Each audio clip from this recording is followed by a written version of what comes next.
With the recent success of his first art demonstration in English, Juan Ian is an artist who seeks to forge his way through art by creating an experience for his audience. A believer that art is a universal language, he continues to share his gifts as a result of years of pursuing different mediums.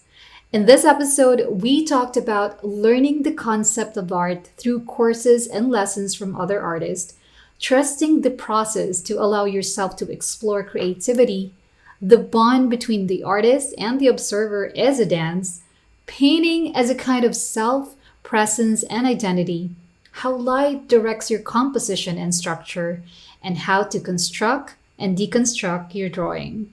If you want to be part of the conversation, then send in your questions and topics you want us to cover to hello@etcherlab.com. Hey, this is Jessie, and I'm an artist and studio host for Etcher Lab. We believe in your power to create, so we invited artists from all around the globe to inspire you to keep on creating. So join us in this journey and let's celebrate creativity. This is Make More Art, the podcast. First of all, I'd like to tell you that I consider myself like a seeker, a person who I am finding my own way in the art, in the expression journey, because it wasn't so easy in the beginning. I had to give up certain expectations from my family, from the culture, the society here. So first of all, I studied architecture, which was a very secure way to work in something really established, you know.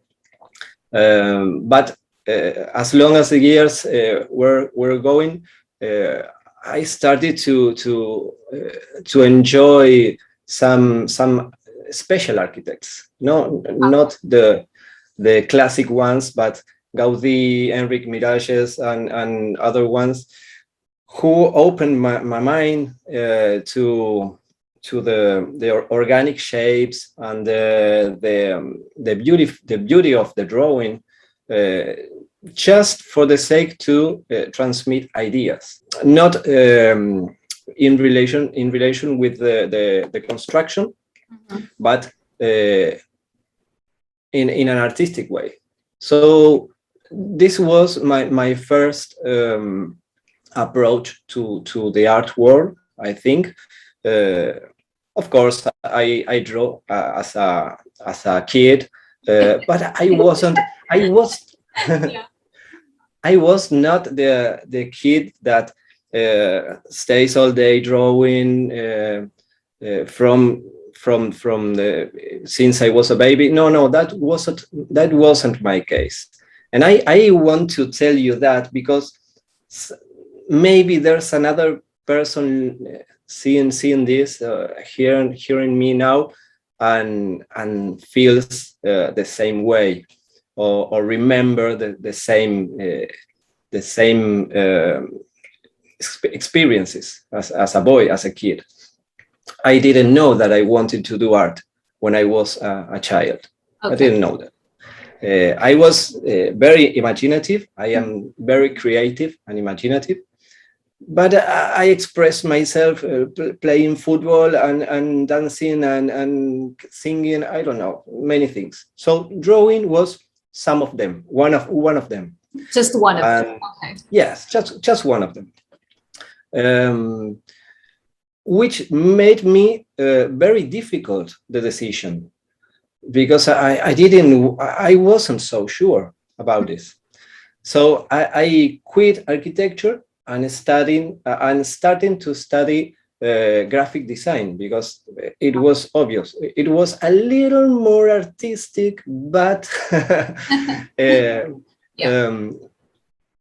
during the years working in studio, in agencies, in advertising agencies, and making even illustrations, I started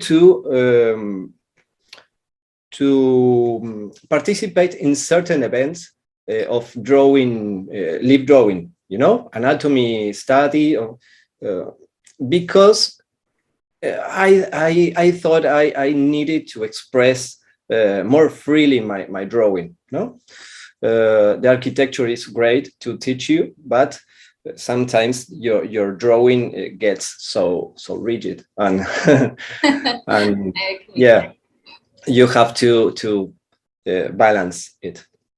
So I started to take courses and lessons and workshops from another artist for the first time. I can tell you that I kind of quit the academic world. Okay. You know, the academic teaching of design, and I started to choose. I want to learn concept art, because I worked as a video game art director. Oh, I did 3 years of video game art direction, and it was challenging, of course, because it's a whole industry. So one thing took me to another, and sometimes I use pencil, and I use charcoals, and I use a lot of materials until until one day in which an ex-girlfriend of mine gave me a box of watercolors, you know, and it was incredible, because the first time I painted with watercolors, I was painting a live model, a woman posing in a studio. Yeah. And I couldn't control the shapes. And I got so surprised because there was things that I didn't want to paint, because I always say that when we're kids, they give us a pencil. Yeah. Right? But not a brush. You don't know how to use a brush until you study art. Yeah. Right? And that's wrong, because the brush is much more expressive, and it has a lot of potential to show things, to show shapes. So at my 30, 32, 33 years old, I started to paint. Yes. Almost 7-8 years ago. Yes, and it was a surprise, because I recognized that all the previous preparation in architecture, in graphic design, in illustration, in drawing, in I don't know, a lot of things. I studied percussion, Arabic and African percussion, dancing, a lot of things that opened my mind to the free expression of the presence, and the stay conscious in the actual present moment. Mm-hmm. I could learn faster because of all that previous preparation. Right. Things. Right.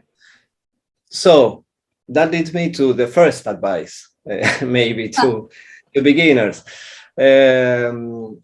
Trust in the process of all the things you are doing, all the things you are learning are useful. If you can apply them if you can relation it with the practice of art later in your life. Yeah. Only with time you can unite those things, those moments of your life. But I could realize that, and that's great. So the first one is to trust the process. Thank you so much, Juan, for sharing that journey, because that has a lot of golden nuggets in there. Because you started off, I mean, you said you didn't draw a lot as a kid. I mean, everyone did, but it wasn't really your focus, and you started venturing into different forms of art. and slowly building. You studied architecture, you shifted to graphic design, and then you worked even as a video game director.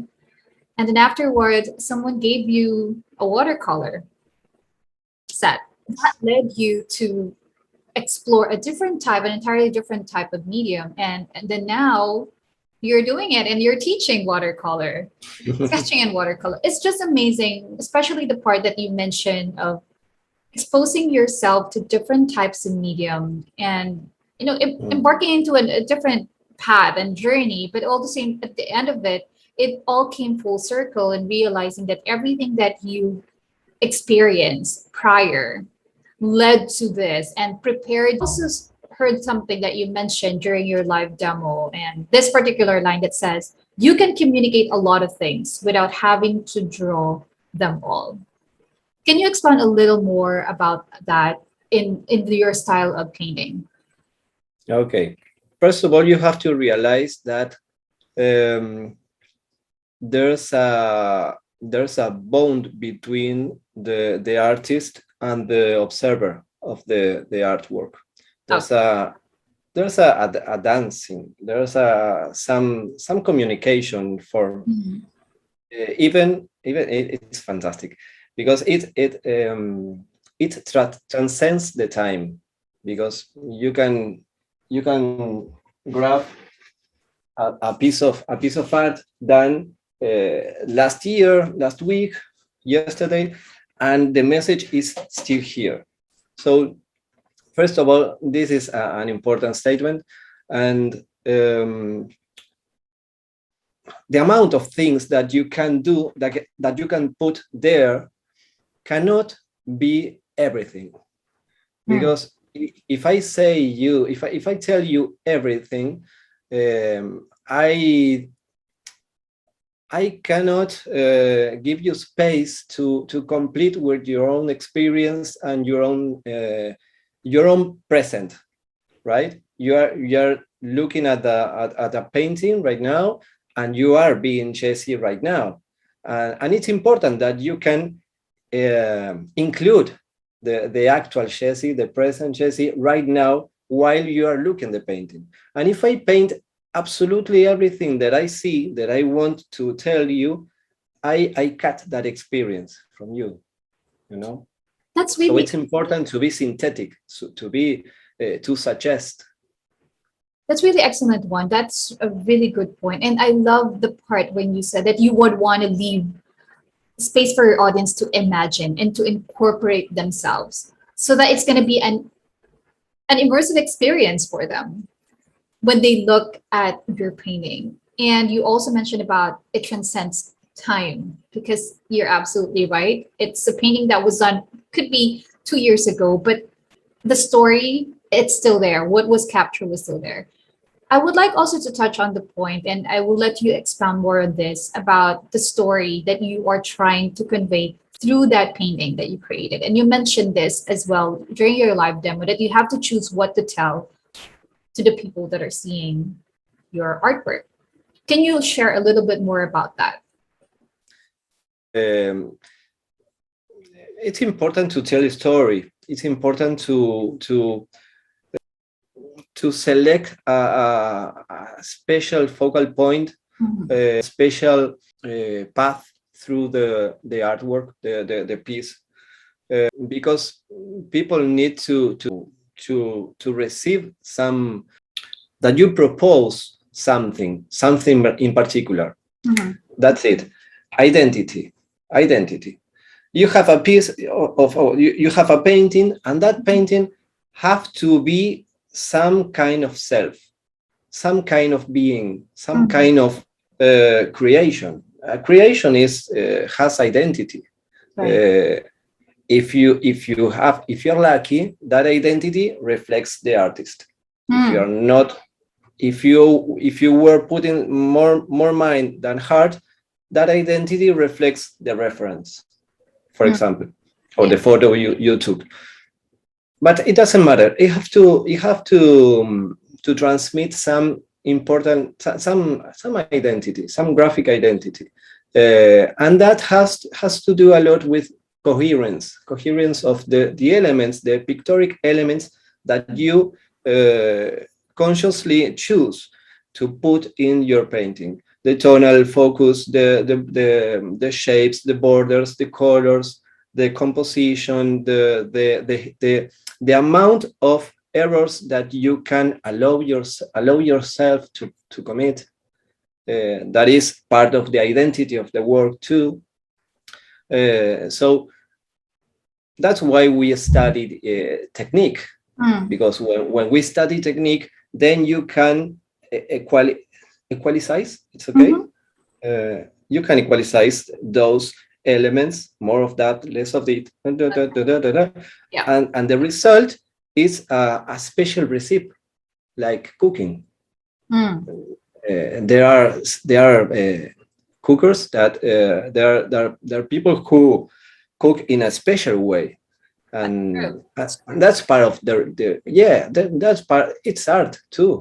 I'm loving this conversation because I love that you're an analogy. So initially you said it's like dancing, and then now it's cooking, and you can really tell that because it's all the same. It's all the same.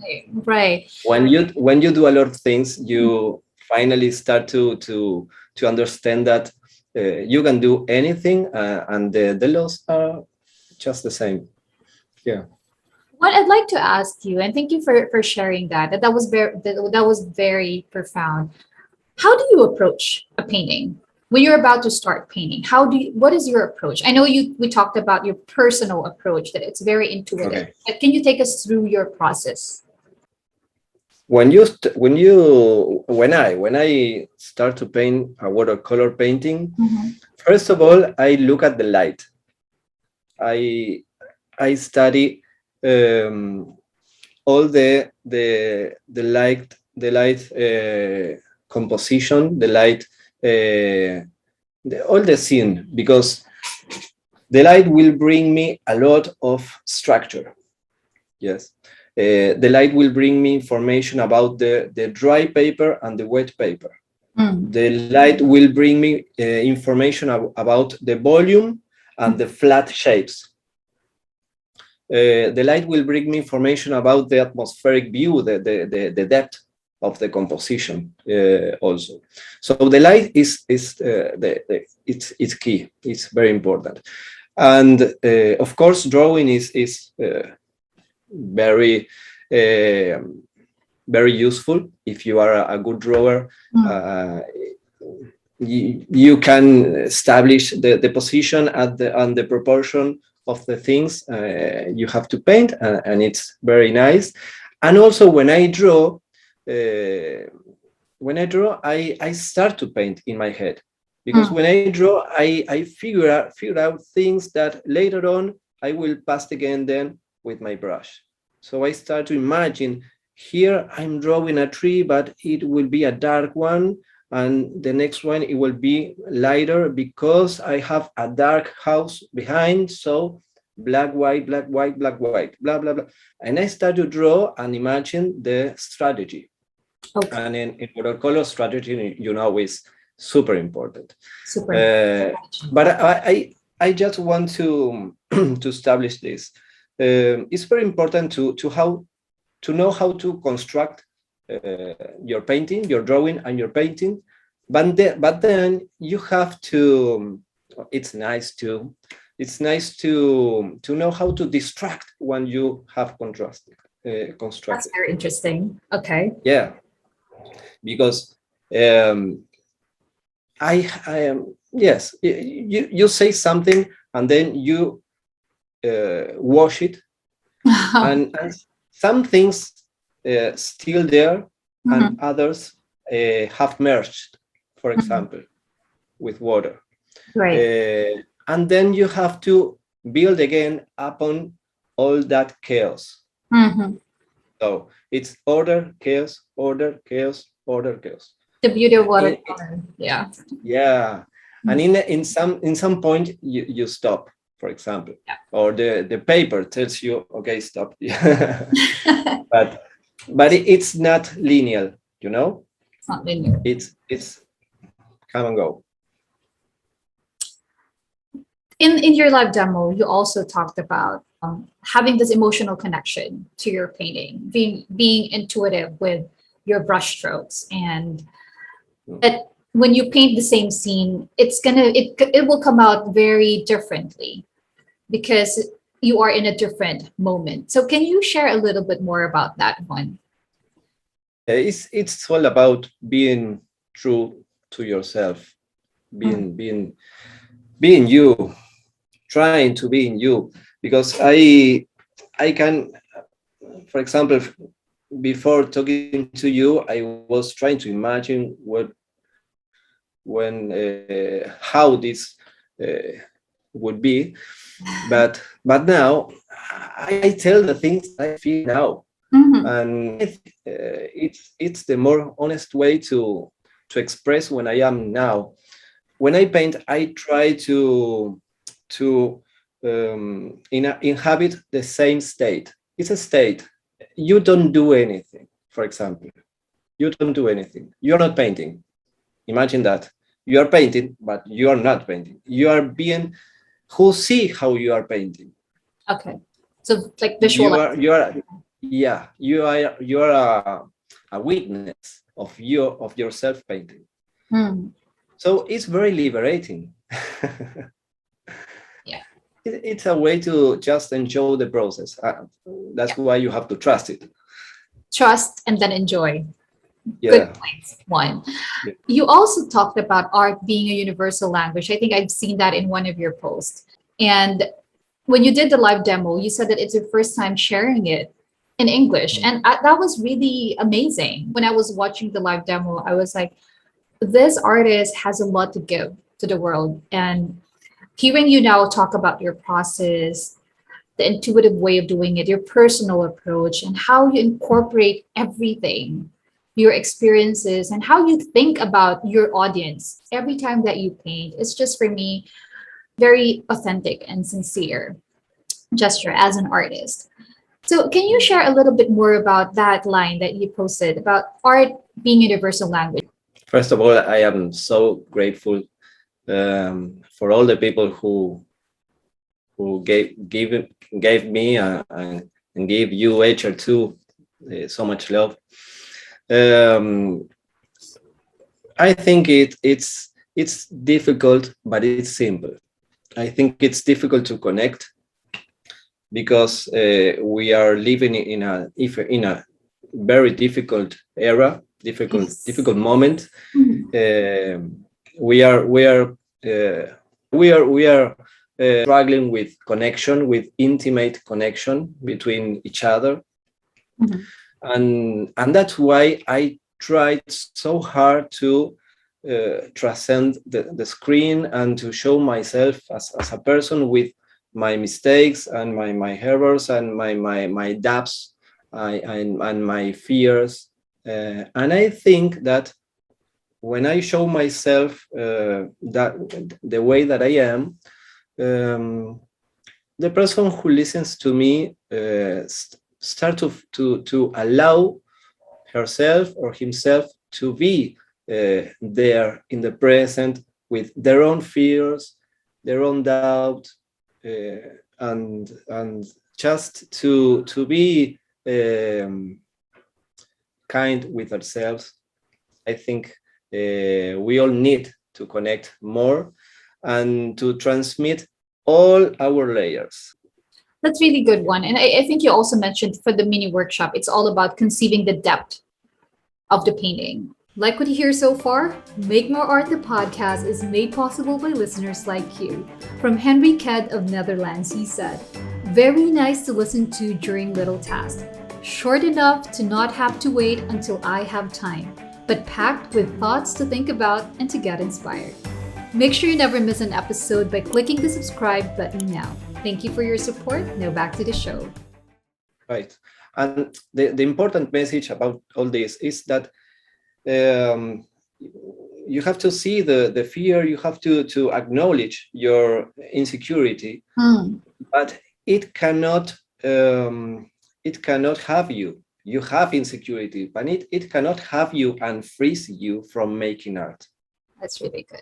That is a really good point. So far it's trusting the process, enjoying the process, and then now not letting your insecurities tie you up and prevent you from making art, which is absolutely what we celebrate here in Nature and in Make More Art. I know, I know. And you are thousands of miles away, and we're in entirely different Yeah, time zone. But here we are connecting about something that we're both passionate about, that our listeners are passionate about. So what any additional tips and tricks that you would want to share about art, your process of approaching art and how you use your art to communicate your story to your audience? um, I think that there was a great teacher, a great master of mine some years ago who Mhm. told me that art is a stairway that only goes up. So if you practice, if you keep on doing it, you can never forget what you have learned. You will always paint better, drawing better. It's very important to acknowledge that. Another important thing is that it doesn't matter the final piece. It, it has no difference if you paint well, what some consider a nice painting. It's Right. Yeah. very cool, very cultural, very subjective. So the only thing that matters is the moment that you are painting, because you are telling things to yourself. You are seeing your movie in a paper, and you can recognize some hidden parts of yourself through that moment, and even though through that final painting, of course. But it doesn't matter the beauty of it. It's the beauty of the verb, the beauty of the action of paint that makes art, right? Yes, that's absolutely true, Juan. Thank you so much, Juan, for sharing your story. I'm just blown away by everything that you've shared, and I have high respect for you. Thank you for sharing your story with us, your journey, and the way that you approach painting, the intuitive way of doing that, and just having conceiving the depth of every painting, every artwork that you create, and having the ability to showcase that with the humility that you would want your audience to take part in that experience of looking at your art and giving them the space to visualize and imagine how they can incorporate their experiences, their journey, their stories into that painting. So, when it's been an amazing time chatting with you and hearing more of you, thank you so much, Juan. Any additional things that you would like to share with our audience before we wrap up? Okay, thank you so much, Jesse.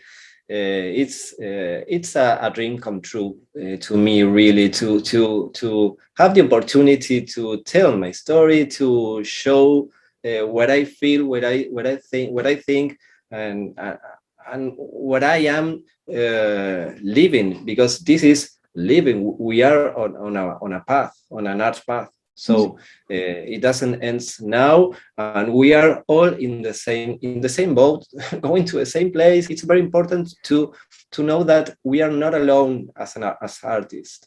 It's very important. So that's why I thank all the visitors of all your incredible workshops, and yeah, really, the community is very important to build a strong community of artists with generosity to share, every one of us, what is our own expression, our own experience. No one can steal from me my experience. I have no fear to tell you everything, because it's my life, and I am unique, and everyone is unique. So that's great to That's a share. really good point to wrap up the episode one, that we are all unique and we are not alone as an artist. There is a huge community out there. And here at Make More Art, that's really what we celebrate. And one, thank you for being a part of that. Thank you for sharing process with us through your live demo and the mini workshop. I'm sure a lot of people have learned so much given the number of views that we've gathered from that live demo. Please stay safe A and look pleasure. forward to seeing you more on Etcher, Yourgram, and any other platforms that you are celebrating your art on. Thank you so much, Juan. God bless. Thank you. Take care. Thanks to you. Bye bye. Bye. This interview with Juan made me realize that art is innate in us. It's like a dance, a recipe, or even a way of thinking. And it's liberating to realize that despite the season we are all in, we are never alone.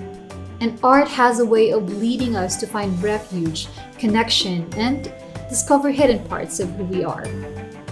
What do you think about this episode? Do share with us your comments through the blog post associated with this podcast at etcherlab.com/one. Want to know what goes behind the scenes here at Etcher? We heard ya. We are lifting the curtain and giving you VIP access to do just that. Get to know who does what here at Etcher Lab. Okay, so joining me today for the Etcher Team Spotlight is Danny Paseko. She is one of our studio admins. You probably have seen her emails. Today, we're giving you a sneak preview of who she is and the ins and outs of being a studio admin. So she is described as someone who is very much into reading and will probably attempting to write her own book. She loves musicals and she's into doing jumping ropes in a basketball court. So welcome to Make More Art, Danny. Yes, thank you, Jessie. This is my first ever podcast. I'm sure you'll do great. And thank you for saying yes, although it's a little bit of an ambushed interview. But we would love our community to get to know who's working behind all the content that we're putting on Etcher Lab and Etcher Studio. So, studio admin, can you give us an overview of what you do, typical day for a studio admin? Okay. So yeah, as Jessie mentioned earlier, I'm Danny. I'm one of the Etcher Studio administrators. But you might know me better as Danielle from Etcher Studio, as in all of those emails that you receive, they come from us. We are part of the studio support team, along with the customer service and customer support team.